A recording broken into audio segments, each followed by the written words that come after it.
বন্ধুদের সঙ্গে একটা লং ড্রাইভ শেষে অন্ধকার জঙ্গলের রাস্তায় কি হলো আমাদের। তারপর জনশূন্য সেই জঙ্গলের রাতটা কেমন ছিল, দিনের আলোতেও বা কেমন ছিল আমাদের অভিজ্ঞতা। এখানে কি সত্যিই ভাল্লুক আছে? এই উঁচু মিনারটাও বা কি? অনেকে বলে কিন্তু এটা একটা সুড়ঙ্গের পথ, একটা অ্যাক্সিডেন্ট। তারপর কি হলো আমাদের জানতে ইচ্ছা করছে। নমস্কার, আমি অভি আর চলে এসেছি নতুন একটি ভিডিও নিয়ে। আর এই মুহূর্তে আমি কোথায় আছি আমার আশপাশটা দেখে বোঝা যাচ্ছে, এবং এই দুপাশে জঙ্গল, নিচে কালো পিচের রাস্তা। যদিও ওটা সদ্য সময়, আগে কিন্তু একটা মাটির রাস্তা ছিল। আর আমি চলে এসেছি আমাদের পশ্চিমবঙ্গের আরো একটি জঙ্গলে, যেটা কিন্তু আমাদের কলকাতা থেকে মাত্র কয়েক ঘন্টা, মানে ধরুন ঘন্টা চারেক খুব জোর সময় লাগতে পারে, বা তার একটু বেশিও হতে পারে, তাও লাগবে না। শান্তিনিকেতন যাবার ঠিক আগে পড়ে এই স্থানটি, এবং এই স্থানটি কিন্তু আমাদের বাংলার অনেক মানুষই জানে না। আমি বর্তমানে আছি ভালকি মাচানে, এই জঙ্গলে ঘেরা এই শাল পিয়ালের যে স্থান, এবং এই স্থানকে কেন্দ্র করে যে ইতিহাস জড়িয়ে আছে, তার যে একটা মাধুর্য বা তার যে একটা স্বাদ, সেটা নিতে উপস্থিত হয়েছি। আর এই পর্বে আপনাদেরকে সেই অভিজ্ঞতায় শোনাবো, জানাবো, সঙ্গে দেখাবো আমাদের এখানকার অভিজ্ঞতা, গল্প, রোমাহর্ষক অ্যাডভেঞ্চারের কথা। চলুন তবে শুরু করা যাক আজকের এই পর্বটি।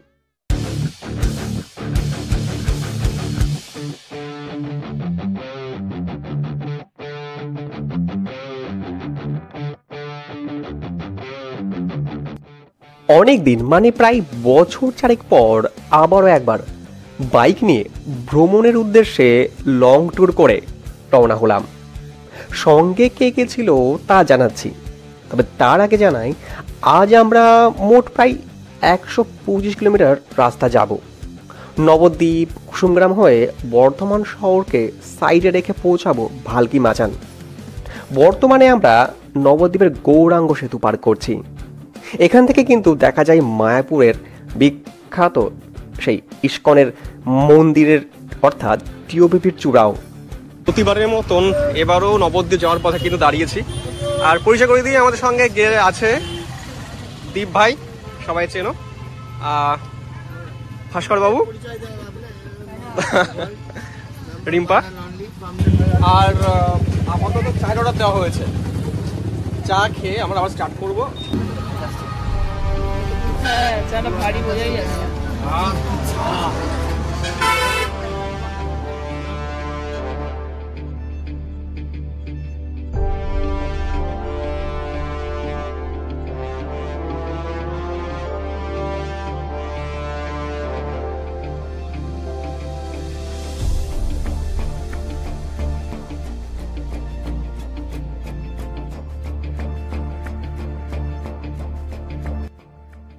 আমি জানি না কেন বাইরের জগৎ কেন এত আমাদেরকে টানে।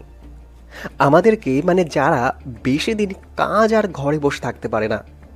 সত্যি বলতে কি, এই নেশা ভয়ঙ্কর নেশা, যা থাকলে হয়তো আর নতুন করে জুয়ার নেশা দরকার হয় না, কারণ টাকা জমানো তাকে ভুলে যেতে হবে।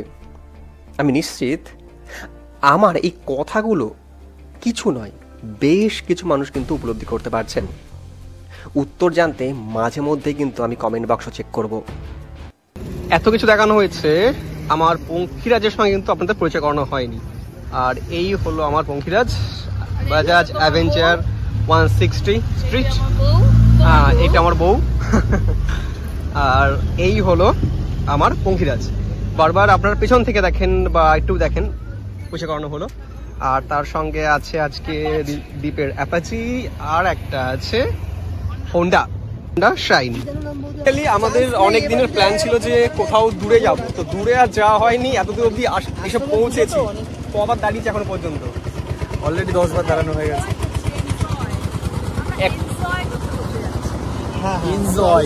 পুরো ফাটা রোদ, মানে ওদিকে করলে পারে পুরো একদম রোদ প্রচন্ড। আর তার মাঝখানে আমরা এতবার দাঁড়াচ্ছি। টোল প্লাজাটা কোথায় ভাই? মন্টেশ্বর। আচ্ছা, মন্টেশ্বরের আমার কাছে দাঁড়িয়ে আছি। আর এই টোল প্লাজাটা এখনো স্টার্ট হয়নি, সবে বোধহয় কদিন পরে শুরু হবে মনে হচ্ছে। বর্ধমানের কুসুমগ্রাম যাবার এই রাস্তাটা প্রাকৃতিক সৌন্দর্য জাস্ট দেখবার মতন। আমরা বেশ কিছুবার দাঁড়ালাম, ছবি ও ভিডিও করলাম।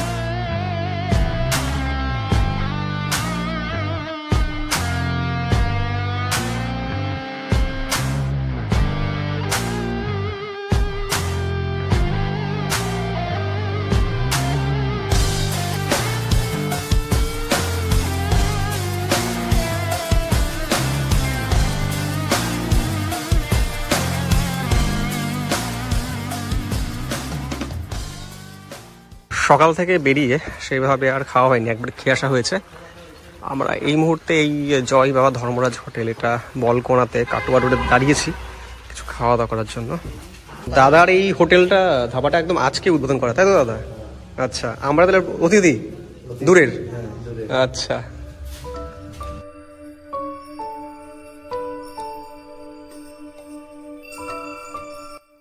খাওয়া দাওয়া শেষ করে আবারও একটুখানি গিয়ে আকাশের সোনালি আভা দেখে সূর্যাস্তের সময় সবুজের মধ্যে না দাঁড়িয়ে আর থাকতে পারলাম না। এখন প্রায় 5:15 আর আমরা এখনো পর্যন্ত পৌঁছতে পারিনি।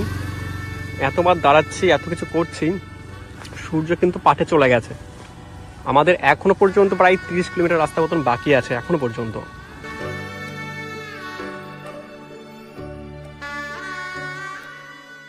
একটা ঘটনা ঘটেছে, সেটা হচ্ছে যে আমরা যাচ্ছিলাম, উনি এত রাতে আর কি মাংস পাইনি আজকে, আমাদেরকে বললো তার আগে একটা গ্রাম রয়েছে, এখান থেকে আমরা যাতে মাংস কিনে নিয়ে যাই। এই মুহূর্তে এখানটায় চিকেন কাটা হচ্ছে আর এইখানটায় চিকেনের দোকান আর কি। আমরা এখন এখান থেকে চিকেন কিনবো আর সেটা নিয়ে রান্না হবে আর কি। 125 কিলোমিটার রাস্তা পেরোতে মোটেও সন্ধে হবার কথা ছিল না, কিন্তু আমরা লেট করতে করতে এবার চিন্তায় পড়ে গিয়েছি। বাজারের রাস্তা যেই ছাড়ালাম, জঙ্গলের অন্ধকার পথ শুরু হলো। নিচে পিচ ওঠা রাস্তা, একটু অসতর্ক হলে গাড়ি নিয়ে উল্টে পড়ব। ঠান্ডাও বেশ লাগছে। আমাদের বাইকের আলো ছাড়া সামনে আর কোনো আলো নেই। চিন্তা বাড়ছে। প্রায় মিনিট 10 সময় হয়ে গিয়েছে, যাচ্ছি তো যাচ্ছি, পথ আর শেষ হয় না। অবশেষে দেখলাম আমাদের গেস্ট হাউসের আলো।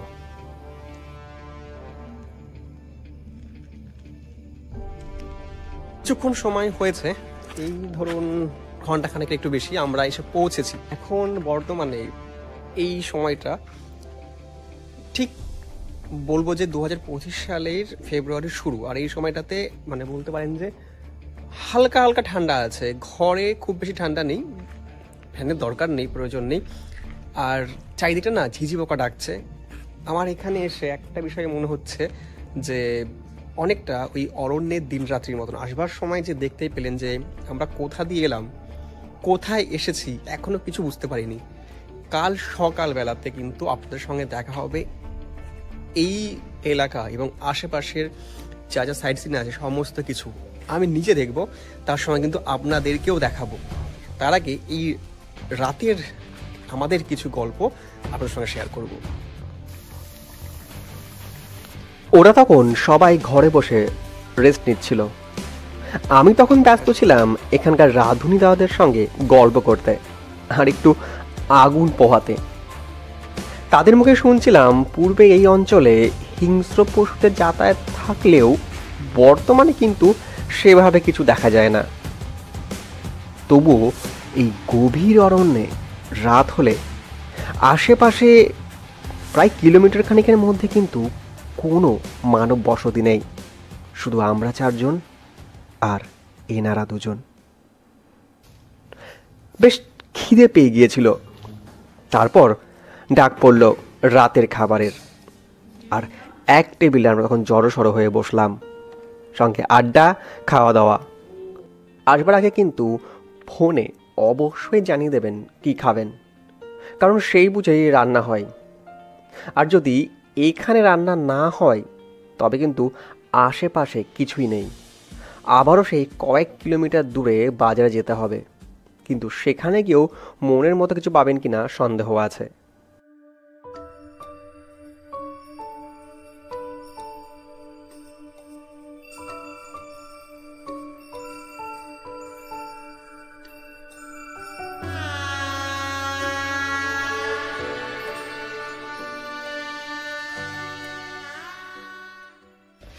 সুপ্রভাত।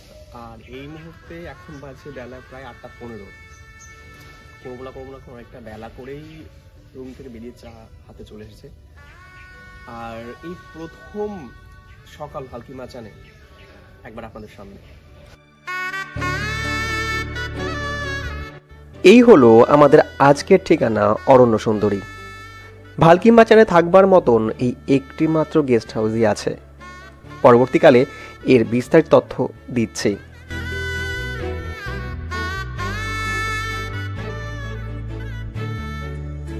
মানে যাকে চলে যেতে দেখছেন তিনি পাশের গ্রামের এক বাসিন্দা। এসেছিলেন মাসাজের পরিবর্তে কিছু উপার্জন করতে।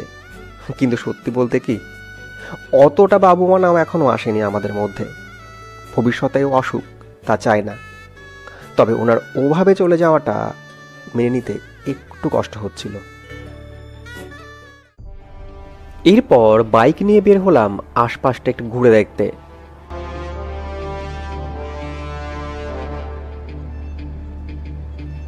সত্যি বলতে চোখ বেঁধে কেউ নিয়ে এসে ডুয়ার্স বলে যদি চালিয়ে দেয়, খুব একটা কিন্তু ভুল হবে না।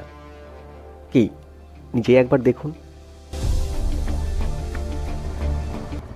এই দীপ, আমরা ভুল যাচ্ছি। ওই ইয়েটা এই দিকটাতে ছিল বোধহয়, মাচানটা। আর এরপরই বেশি স্টাইল মারতে গিয়ে কি হলো দাঁড়াও, তা একবার দেখে নিন।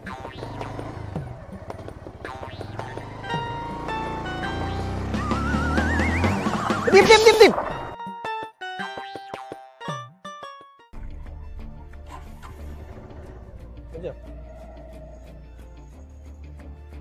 একটা বড় সড়ো বিপদ হওয়ার মুখ থেকে বেঁচে ফিরে আবারও রওনা হলাম সেই মাচানের খোঁজে।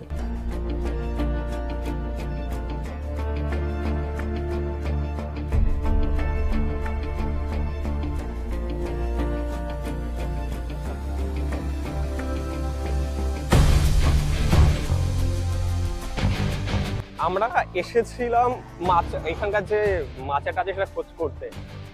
দিয়ে শুনলাম যে এদিকটা নয়, আবার ঘুরতে হচ্ছে।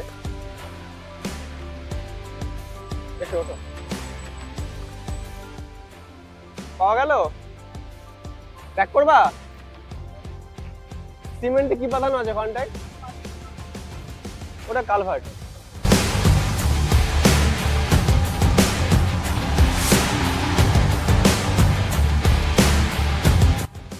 অবশেষে পাওয়া গেল সেই খোঁজ। আমরা পুরো এলাকা ঘুরে ফেললাম, কত কিছু করে ফেললাম। আর একদম পুরো অরণ্য সুন্দরী মানে এপাশেই যেখানে আমরা আছি। আর ঠিক তার অপোজিট দিকেই কিন্তু বলতে গেলে রয়েছে সেই মাচা। মুহূর্তে প্রায় বসন্ত এসে গেছে, সেজন্য কিন্তু এখানটায় পাতাও পড়া শুরু হয়ে গেছে। আর আমরা একটু একটু করে পৌঁছে গেছি এই মাচার সামনে। এই যে এইখানে যেটা দেখতে পাচ্ছেন না, এখানে একটা দেখুন সুড়ঙ্গ মতন বা কুয়ো মতন আছে।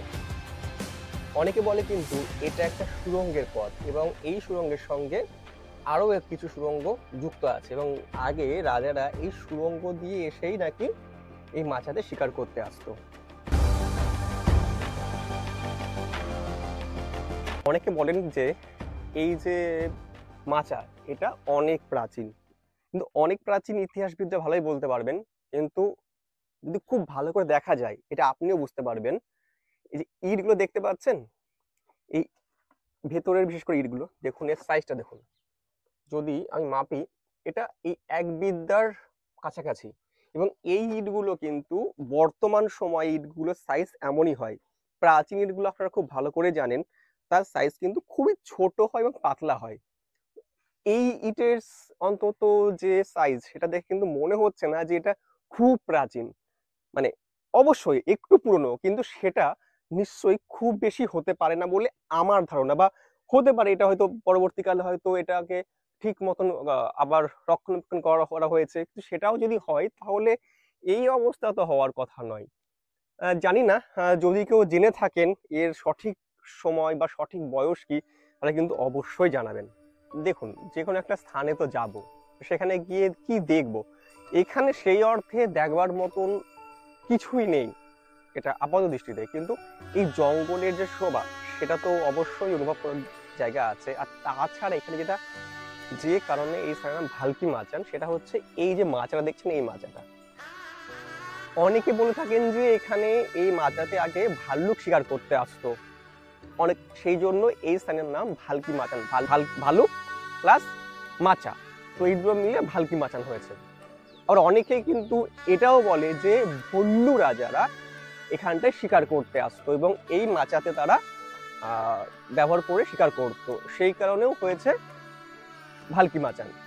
কোনটা সত্যি কোনটা মিথ্যে বোঝা খুবই মুশকিল, কারণ এই স্থানটা ততটাও মানে হয়তো ইতিহাস কতটা ধরে রেখে জানি না। তো এটা কিন্তু সেই অর্থে দেখতে গেলে কিন্তু এর সঠিক ইতিহাস বোঝা মুশকিল। যদি কেউ জেনে থাকেন অবশ্যই কমেন্টে জানাবেন, আমি তো জানবো, সঙ্গে আদার্স যারা আছে তারা কিন্তু বুঝতে পারবে।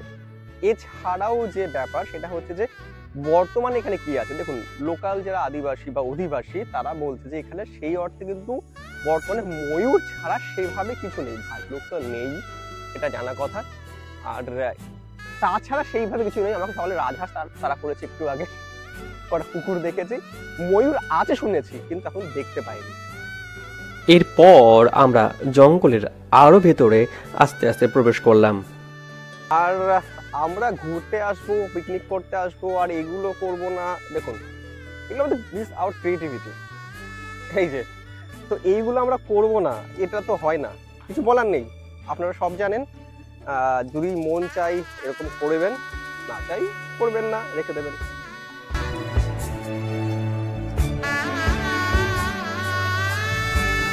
কোন একটা স্থানে আসতে গেলে পরে আমাদেরকে ভাবতে হয় যে আমরা শীতে আসবো না গরমে আসবো না বর্ষায় আসবো। এটি এমন একটি স্থান, এখানে আসবার জন্য কিন্তু প্রত্যেকটা সিজনই ঠিকঠাক। আপনার শীতেও এখানে আসতে পারেন, যদি এখানে শীতে আসেন তাহলে কিন্তু যথেষ্ট ভালো শীত আছে। গরমকালেও আসবেন, কারণ ওই সময়টাতে যে গরম থাকবে তার থেকে এই জঙ্গলের মধ্যে কিন্তু অনেক অনেক আরাম পাবেন। বর্ষা তো আমার মনে হয় বর্ষার জন্য এই জায়গাটা দুর্ধর্ষ, কারণ বর্ষার সময় যারা বর্ষা ভালোবাসেন, বৃষ্টি ভালোবাসেন, এখানে এলে কিন্তু একটা আলাদা রোমান্টিসিজম কাজ করবে আপনার মধ্যে। তাই এই স্থানটা কিন্তু এই তিনটে ঋতু সঙ্গে বসন্তের জন্য ভালো, কারণ আমরা দেখি সবাই বসন্ত প্রায় এসে গেছে, আজকে আজকে করছে, পাতা ঝরে গাছ থেকে পড়ছে, এই দৃশ্য কিন্তু সত্যি মানে কিছু বলার নেই। আপনারা বুঝতেই পারছেন, যারা এই ধরনের বিষয় ভালোবাসেন, যারা চোখের আরাম পেতে চান, তাদের জন্য কিন্তু এই স্থানটি অন্যতম। অবশ্যই নির্জন, কারণ এখানে আর কিচ্ছু নেই, এখানে এই অরণ্য সুন্দরী রিসর্ট ছাড়া কিন্তু আশেপাশে কিচ্ছু নেই, কেউ নেই। সেই দিক থেকে কিন্তু এই স্থানটা সারা বছর আপনি আসতে পারেন। এখনো পর্যন্ত ভিডিওটা আপনাদের কেমন লাগছে প্লিজ প্লিজ প্লিজ জানাতে ভুলবেন না। আর আলাদা কি কিছু পেলেন ভালকি মাচান সম্পর্কে? তো অনেক কিছু দেখেছেন এখনো পর্যন্ত, আলাদা কি পেলেন অবশ্যই জানাবেন।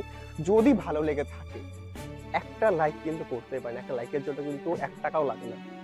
আর যদি সাবস্ক্রাইব করেন তাহলে কিন্তু আমার এই ধরনের অনেক গল্প কিন্তু আপনারা দেখতে পারেন বিভিন্ন স্থানে গিয়ে।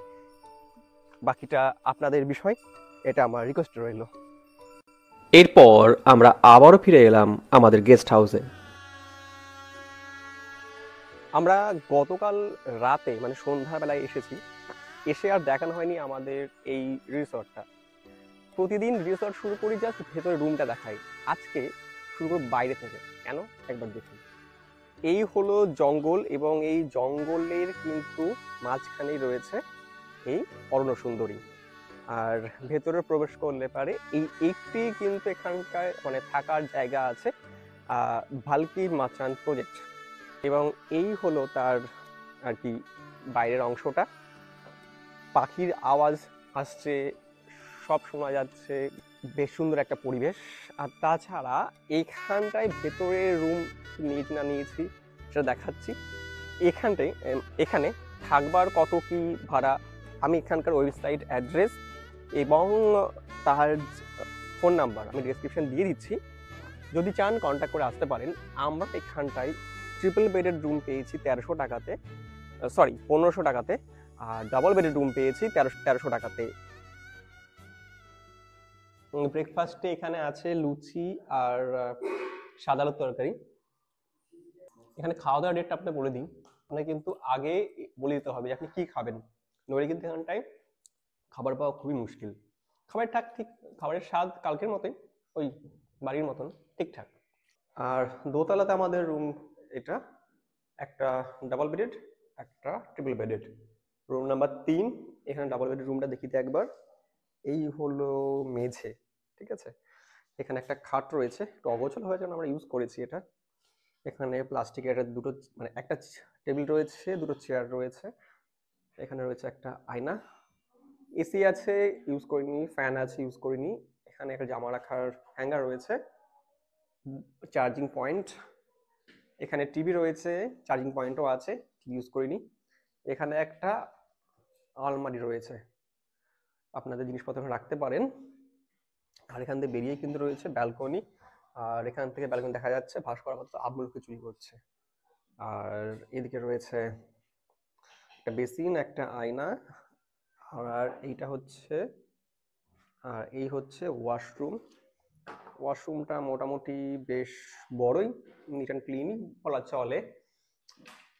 এই আর এখানে একটা শাওয়ার রয়েছে, ইউজ করিনি, একটা বালতি আছে, মগ আছে। এই হলো এই রুমটা। আর এটা হলো ট্রিপল বেডেড রুম। এখানে একটা বেড রয়েছে, দুজন থাকতে পারে। এখানে একজোড়া থাকার মতন একটা বেড রয়েছে, টিভি রয়েছে, ইউজ করিনি আমরা, জানি না। এখানে চার্জিং পয়েন্ট আছে 3টে। এখানে একটা আয়না রয়েছে, এসি আছে, ফ্যান আছে, চেয়ার, টেবিল।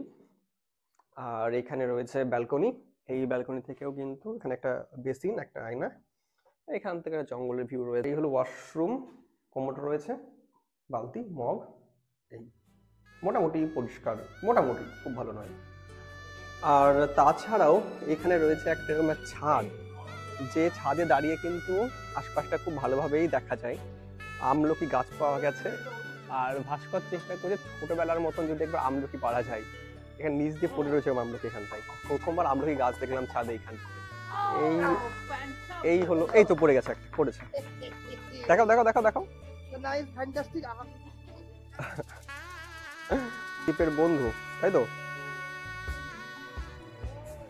তোমার নাম কি? ভৌ। আমাদের ভালকি মাচানের টোটাল রুম হচ্ছে 7টা, আর একটা হচ্ছে ডরমেটরি। তার মধ্যে 3 বেডরুম হচ্ছে একটা, ডবল বেডের 3টে, আর 4 বেডের 3টে। ডবল বেডের রুমে ভাড়া হচ্ছে আপনার 1300 টাকা নন এসি। 3 বেডের রুমের ভাড়া হচ্ছে আপনার 1500 টাকা নন এসি। আর 4 বেড ডিলাক্স রুম আছে একটা, তার ভাড়া হচ্ছে 2000 টাকা নন এসি। আর দুটো আছে, ওইগুলো হচ্ছে আপনার 1800 টাকা নন এসি। আর ডরমেটরি আছে আপনার 13 বেডের, ওইটা পড়বে আপনার 3000 টাকা। ডরমেটরি ছাড়া বাকি রুমগুলো আমাদের এসি রুম আছে, ওইগুলো এসি যদি চলে তাহলে সেক্ষেত্রে আপনার 300 টাকা করে প্লাস হবে। ফোন করলে আপনার বুকিংটা হয়ে যাবে। ওইখানে খাওয়া দাওয়া সারাদিন যদি আপনি প্যাকেজে খান তো 500 টাকা করে পড়বে পার হেড, একবারে tiffin, dinner, lunch, evening snacks, রাতে ডিনার সব নিয়ে। তার মধ্যে ব্রেকফাস্টে থাকবে আপনার লুচি, আলুর দম কিংবা সাদা আলুর চচ্চড়ি, সঙ্গে একটা করে মিষ্টি। আবার একবার ব্রেক টি। আর দুপুরে থাকবে চিকেন, মাছ, ডিম, তার মধ্যে যে যেটা খাবে। আবার ইভিনিংয়ে স্ন্যাক্সে থাকবে chicken pakora, veg pakora, finger chips. তার মধ্যে যারা চিকেন খায় না তাদের জন্য আলাদা কোনো অপশন করা হবে। আবার একবার চা হবে। আবার রাতে ডিনারে পড়বে আপনার রুটি, ভাত, চিকেন, যে যেটা খাবে সেটা আপনার জন্য করা হবে। আর নর্মাল, যদি নর্মাল থালি খেলে আমাদের যা রুম খাবার লিস্ট আছে সেইভাবেই হবে। আপনার ভেজ মিলটা হচ্ছে 100 টাকা, চিকেন মিল হচ্ছে 220 টাকা, আর ফিশ মিলটা হচ্ছে আপনার 200 টাকা। মটন মিল হলে সেক্ষেত্রে 350 টাকা করে। আমরা তো বাইকে এসেছি, বা অন্যরা গাড়িতেও আসতে পারেন। যারা ট্রেনে আসবেন তারা মানকর স্টেশনে নামবেন, এবং মানকর স্টেশনে নেমে হাওড়া থেকে মানকরে তো আপনি চেনে নিন, উত্তরবঙ্গ থেকেও আসতে পারবেন, এই রুটটা জনপ্রিয়। নেমে 200 টাকা টোটো রিজার্ভ করতে হবে, সোজা আপনাকে এখানে নিয়ে আসবে। এছাড়া কিন্তু কোনো উপায় নেই। গাড়িও যদি গাড়ি পাওয়া যায়, গাড়ি কত নেয়? গাড়ি আপনার 500 টাকা নেবে। আচ্ছা, আর যদি ওখান থেকে গাড়ি নেন, 4 হুইলার নেন, সেক্ষেত্রে 500 টাকা ভাড়া নেবে, এখানে পৌঁছে দেবে। ফিরে আসার পথে গ্রামের যে দৃশ্য দেখলাম, আহা, আপনারা একবার দেখুন। কালকে আমরা এর পাশ দিয়েই রাত্রিবেলা গেছি, কিন্তু বুঝতে পারিনি কোথা দিয়ে যাচ্ছি, কি মানে কি আছে আশেপাশে।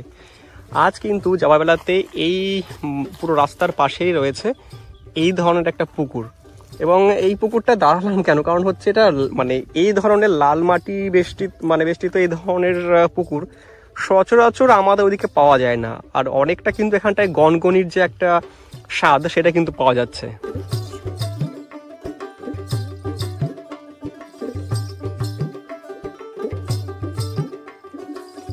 সময় হয়ে এসেছে আজকে আপনাদেরকে বিদায় জানানোর। আজকে আসছি, দেখা হবে আবারও কোনো একটি গল্পে, নতুন কোনো স্থানে। আরেকটি বিষয়, ভালকি মাচানের আশেপাশে কিন্তু বেশ কয়েকটি দর্শনীয় স্থান রয়েছে।